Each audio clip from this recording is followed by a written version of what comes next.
le a o fesilifo po ua osa uni e feel mai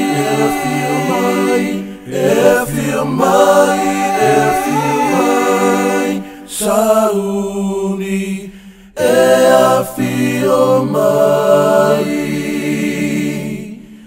la foaile ne olanga famaoni mamatala po ua e sauni mo Yesu ua vaaya failonga o Yesu ala tamai tato now ile aso e a fio mai a Yesu e fio mai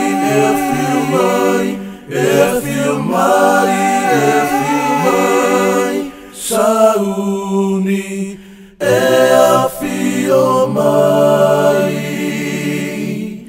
la foaile ne olanga famaoni mamatala po ua e sauni mo Yesu e fio mai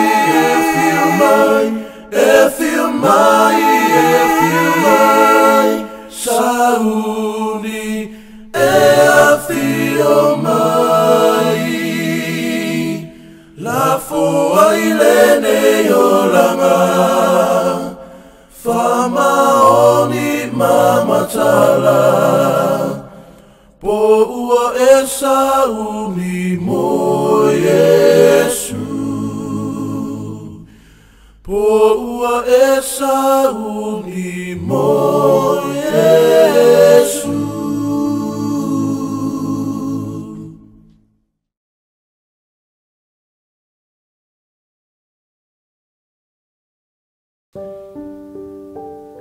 O te fia e whaatalofa ma whawhelo i antu. Ma le nganga whaaloalo i le tātou nuu, tātou e kālesia e māsani ai. Mai lava i o tātou mātua mātutua i ta māma tina. O ainga te tasi. Le au talavou se i o lava i a tātou whanau. Ai sili lava no whaatalofa atu i le ainga o au nā le atua. Le sunga ia Pastor Henry ngua pō ma le whaletua i Aunt Teresa ma le no whaalo. E le whangala fōi o na o whantalo whantu ma le nganga whaaloalo. Inisi o lo whapea o le mafuta mai tātou. Ma tātou whaitāpua inga whaatasi le neita e ao sa panti o le atua. I lunga o awala o lo tātou whesota i ai. Talia ina fia o tau tātou te tāpo i atu i le atua. O maia, ia tātou ala langa fia i a Iova. Ia tātou ala langa i le papa o lo tātou o le tanga. Ia tātou antu i ona luma ma le viinga. Ia tātou ala langa i ante ia i pese. O le viinga o le atua, whengai ma tātou le tātou tāpua inga.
le au taitaina le tātou te talo i le nei tae au. Mātou whaftai le tua, whai fo ina maua le nei awa noa mātou te whailoa ai mō lou nuu mau tangata. O mātou le whailoa ai tono lou malu malu. O mātou whailoa ai lunga o sota inga o nei au penga o lo whanga ina. O lo mwhai o na mauai sota inga mau tangata malau e kāresia. Mo mōlawa na mātou avanto le vi inga ma le whaftai o le whamanu i lau fio.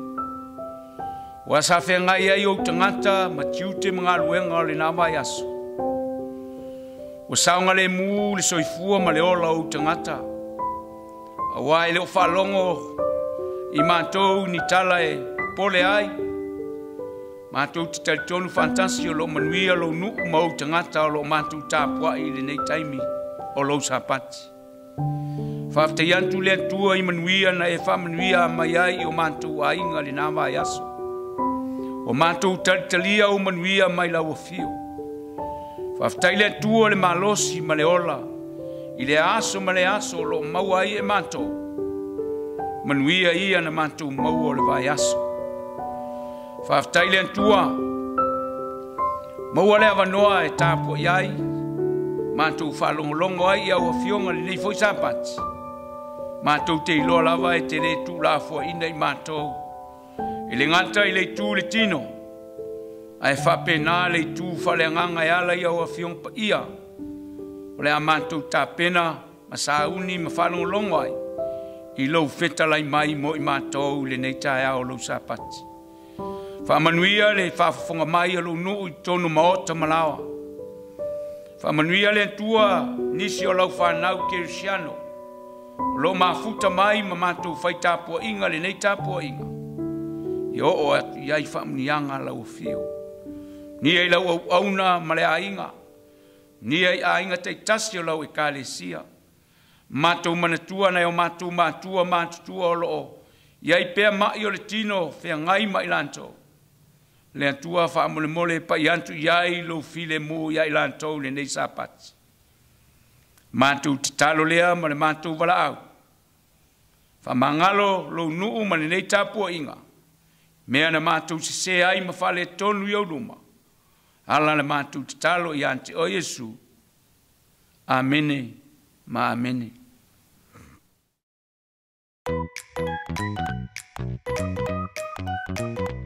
Talofa Tamaiti, today we will be your storytellers. My name is Panyolo. And my name is Ponsitia. Today's story will be about Jesus heals a blind beggar. Jesus and his disciples saw a blind beggar on the street. He was born blind. The disciples asked, "Teacher, did this man sin, or did his parents? Is that why he's blind?" No one had sinned, said Jesus. This happened so that God's work will be shown in his life. Jesus then spit on the ground and made mud and spread it on his eyes. Jesus then told him to wash it off in the pool of Siloam. When he washed the mud off his eyes, he could finally see. They were amazed and wanted to find more about Jesus. Question time. Who healed the blind man? It was Jesus. Thank you for watching today's story. We hope you enjoyed Manuia le Sapati.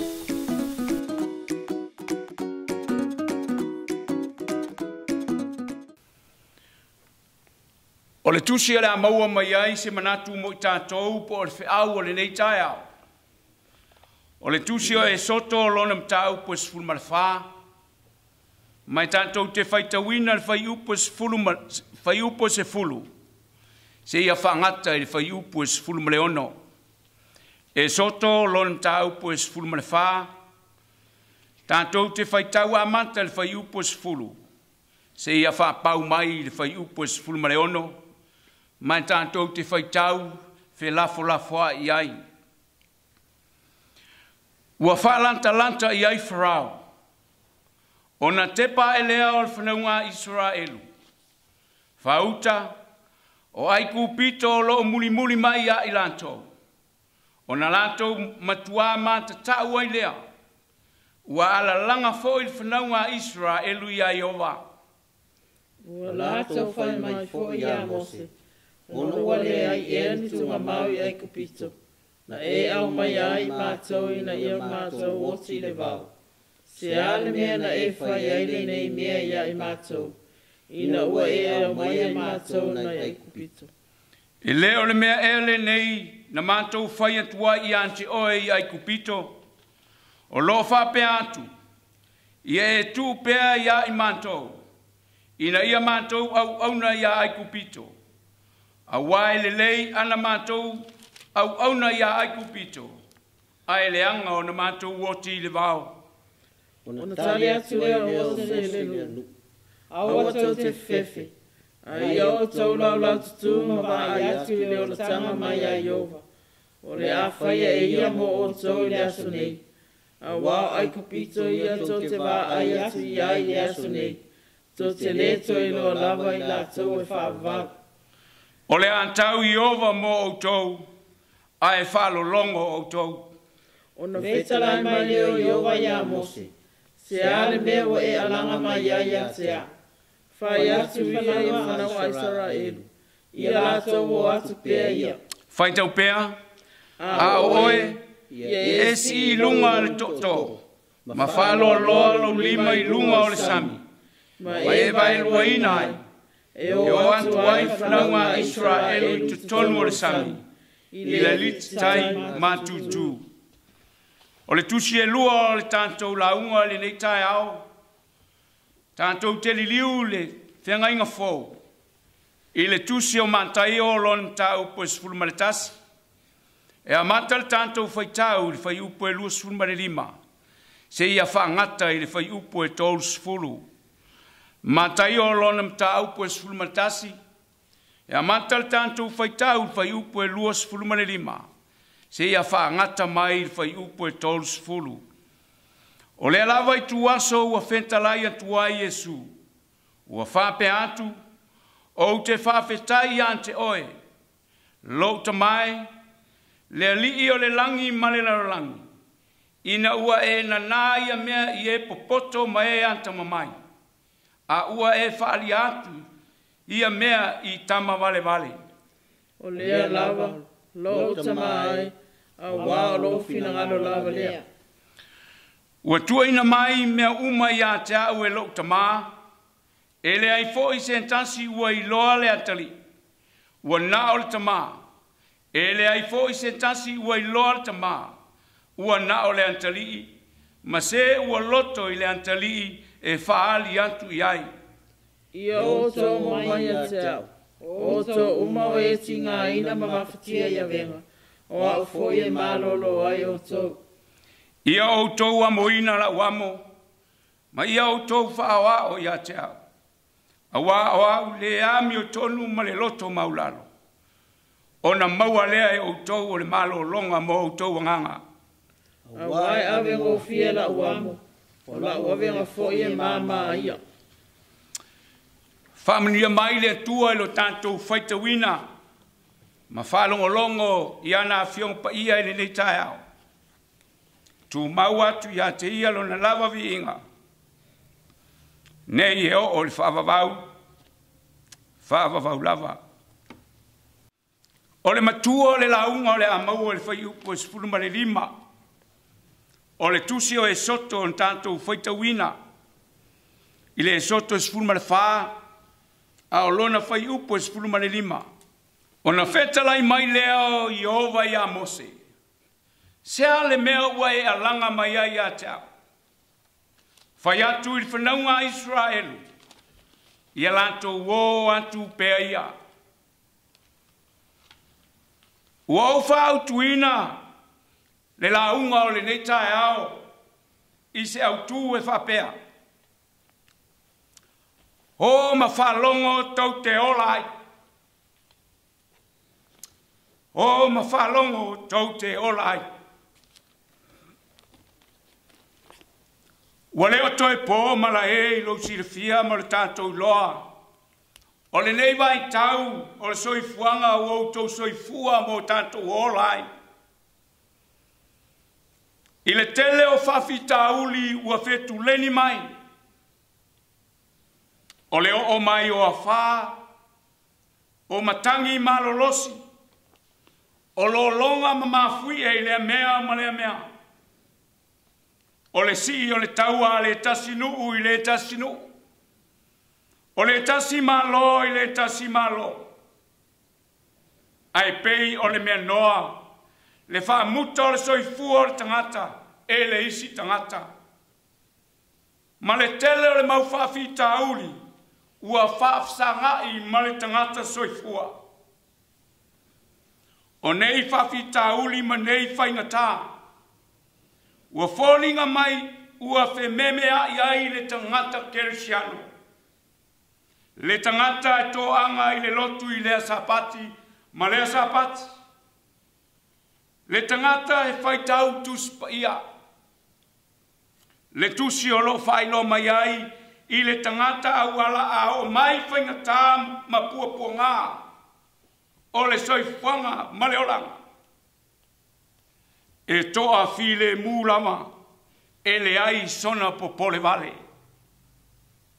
Aisea, awa foi o loo ia sila fea mea uma o loo i te tonu o le afiongpa ia le tua.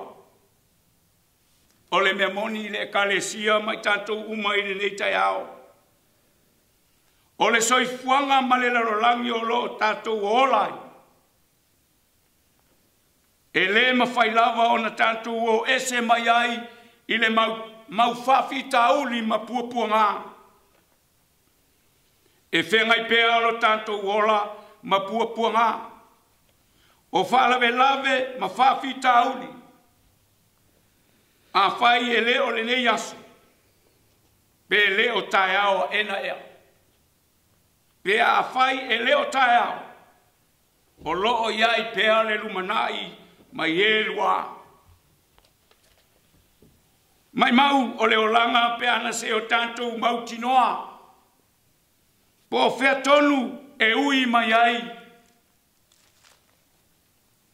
Whalawe lave ma whawhi tauli ma pupu ngā iai tātou. Se o tātou sauni uni ma tāpena pena iai. A o mai a ua tātou i loa o na tali atu iai. Petai le kalesia mai tātou, le au kerisiano i nei ona pō. O loo iau ao mo tātou lima le kānona le tua. O lana tuspa ia, o loo iai te mau a inga whalelangi. O loo au mai ai whautuanga, tātou te tali atuai, i whainga tā ma puapua ngā e o mai. O leo ese mai o Israelu mai aikupito. O se nuu sa whea ngai so o ma awhita uli ma puapua ngā. A o iai lantou i aikupito i le amatanga.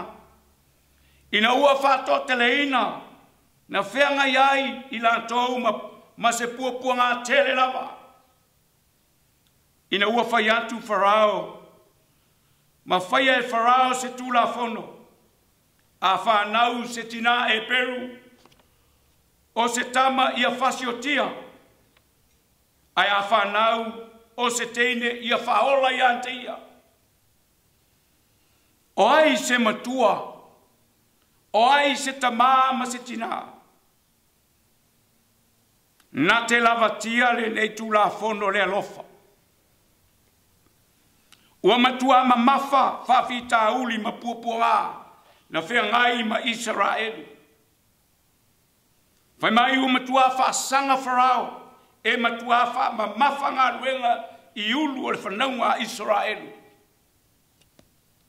Ona ua whaatupu teleina le ola o le nuu o le tua.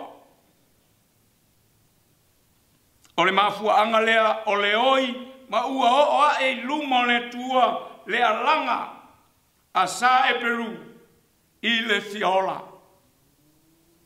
Ona fina ngalo leo le tua e alu mose. E fasa o loto mai lo nenu. Ua tātou maua le tala. Ua ese mai le nuu mai ai kupito. Ma ua anga i atu lo latou tofi o kanana. Ai talo fai. Ele uma puapua ngā ma whawhita uli. A wā o lo tatari mai nei i luma atu o le sami ula ula. O ai e ana te mawhaia o na sopo i atu. A o ai fo i na te lava le saua o Farao maana au. O loo malu mai o lantou tua. E le mawhaia se malosi o Israelu ona te te atu. O le nei ua tātou maua mai i a Israelu lawa ia. Le ulua i whato nunga mo puapua ngā mawhala velawe. Whai mai Israelu li whai upo sfutasi ma le sfutmale lua. Toi fo i tua. O na ua le ai ea ni tunga mau i ai kupito. Na e au mai ai i mātou, i a mātou woti i le vau. E le o le mea ea le nei na mātou whai atuai i ante oe mose. Ia e tūpea i mātou, ina i a mātou, au na i ai kupito. Ai le anga lo mātou woti i le vau. Le kalesia ma le whanau le tua ma le au kerisiano. Tasi lea whato nunga o lo tau sisi pe iai to tele o tangata i le taimi o pupu ngā ma whawhita auri. Fo i tua. Tātou toi fo i Antonu e leo nei. Antonu o tae ao. E whai aso pea le tua. Ma e oso pea le la. E wholinga mai o se whato nunga o lo o fua i le tūlanga o lo iai le malosi. Ta lofa to a mata le malanga ai tongi le solo o le nuku o le tua. Le ai se mat natu i le toto o le mamoe sa sau ma vali ai la au falava o fai totoa o lato fale. Ina ia fasao ina mai ai ulu matua umao Israelu. Uangalo i le Israelu le fato lunga le tua.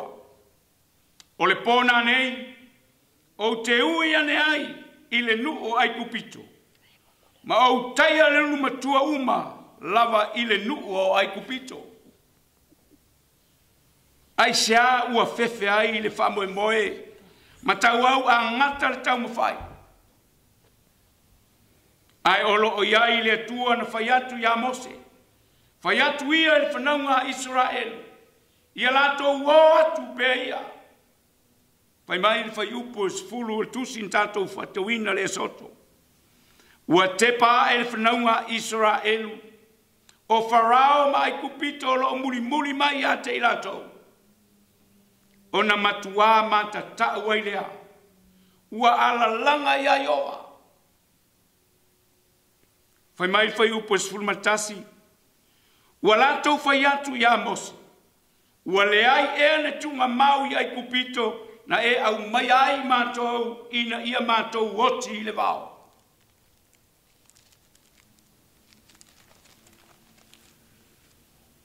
Hai mai le tali ma le whaloto tele a Mose i le nuu o le tua le whai upo sulmatol. Au antou te fefefe.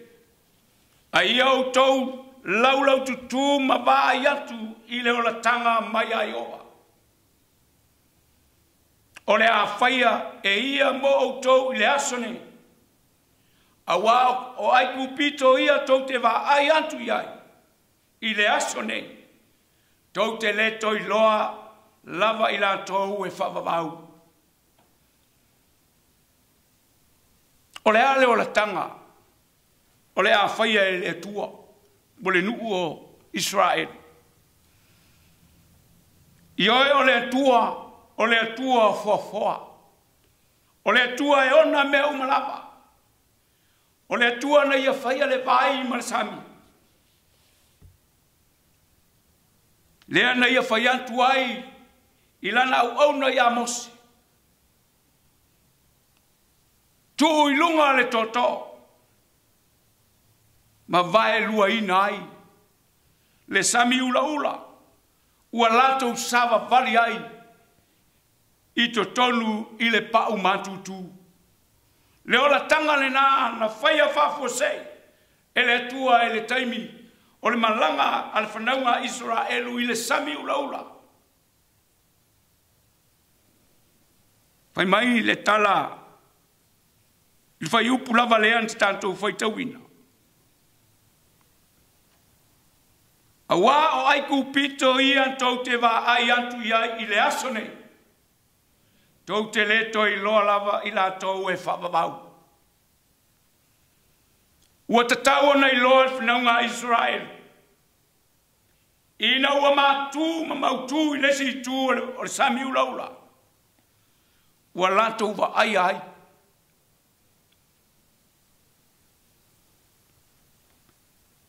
Leo la tanga. Ua whaia ele tua. Whai mai whai upus fulmar wha. O le a tau Jehova mo auto. Ai whalo longo auto. Le kalesia ma le au whatua tua i le taia. O ani Farao. Mani ai kupito. O loi o tātou tua. O lo tātou te pape iai. Ma tātou fefefe ai bea. Pe o le motu sia o maafutanga o na o le maalosi. O na o le malanga a le maliu ma le oti. O le o mai o mala whanatura. Ma nisi o whawhita uli e tele. Le kale sia mai tātou umali nei taia. Pe a whai e maasani lau whai tau i le mātai o e luas fulma le wha. E ei lau tai tanunga o le whai upo e fitu. O lo tau mai ei nā. E si i le taua le tasi nu o i le tasi nu. O le tasi malo i le tasi malo. O na o mai ai lea onge wha mai. Ai sau le whai upo e valu. Whai mai whai upo e valu. O le amatanga nao puapua ngā. Le kale sia mai tātou umari nei taia. O leo wa tātou whaafsanga i ma puapua ngā. Wa tātou loa leo o mai. O mafui e o lo longa o wha mai. Lea le mea tātou te whewhewe ai. Wa umana whailo mai e le tua mo i tātou. O le amatanga nao puapua ngā. O leo o tātou whengai ma le amatanga o puapua ngā. O leo o mai. O waenga ia o tātou iaile o langa ma le soifuanga o lo tātou o hola ai. O le finangalo o le atua mo lona nuu o Israel. O pea iluma.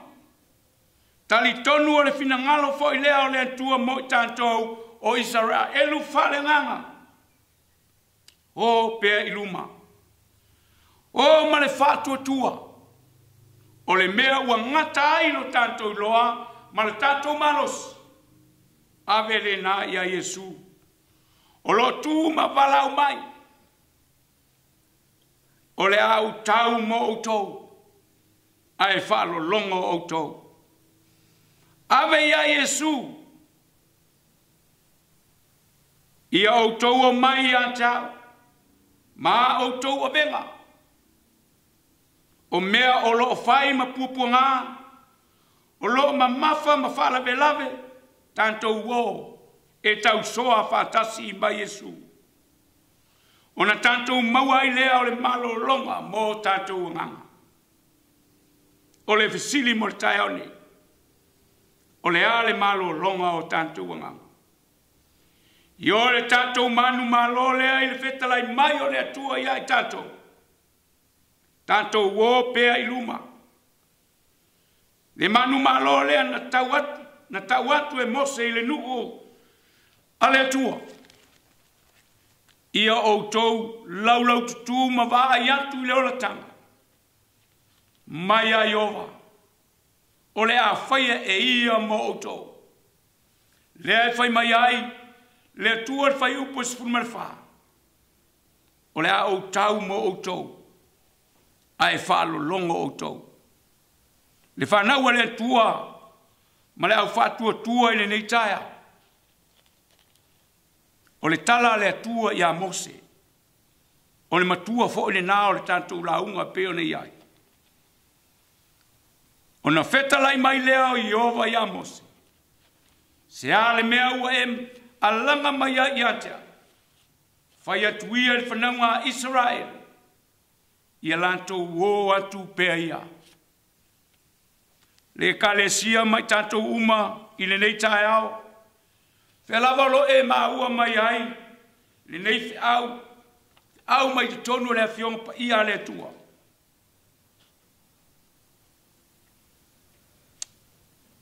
Whai mai, o tau e tau le tua mo i tātou. O le ale tātou me whai. Tau lava i na whaalo longo i tātou. Whai mai le au tua le launga ma le whiau le nei taia. O ma whaalongo tau te olai. Ona o Yesu. Amen.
o to wao o le au taita ia mawhaiwina le tātou launga i le tatalo. Lo mātou tamae o le langi. Mātou te vi ia lava lau fio. Ua mātou maua au a fionga le nei taia. Ua wha manatu mai a te mātou. Ua loa na e whetalai mai. E ai teimie o mai ai aso whaingata. A o mai aso o mātou tā pena pena mātou loa. Mātou te taritonu o le amatanga i o pupu ngāo. Nei o na polo mātou olai. Whawhetai lau a fionga ua whailoa mai moi mātou. Tā pena ina ai o mātou tangata taitotas. A o mai pupu ngā. A uma o mātou ola le nei nalolanga. A o mātou tā pena masauni. E ulu whale atu le manuia. Ma le ola e whawawau o umana e saunia moi mātou. Talo whamanuia e lau e kālesia. Whamanuia i o mātou. Uso matua whawhine o ni mātua o lo whawhangafonga mai. O whea lava o i tua le kerope. Whamanuia atu i ate i lato. Whawhtai lo whawhangamai o na o Yesu. Amen.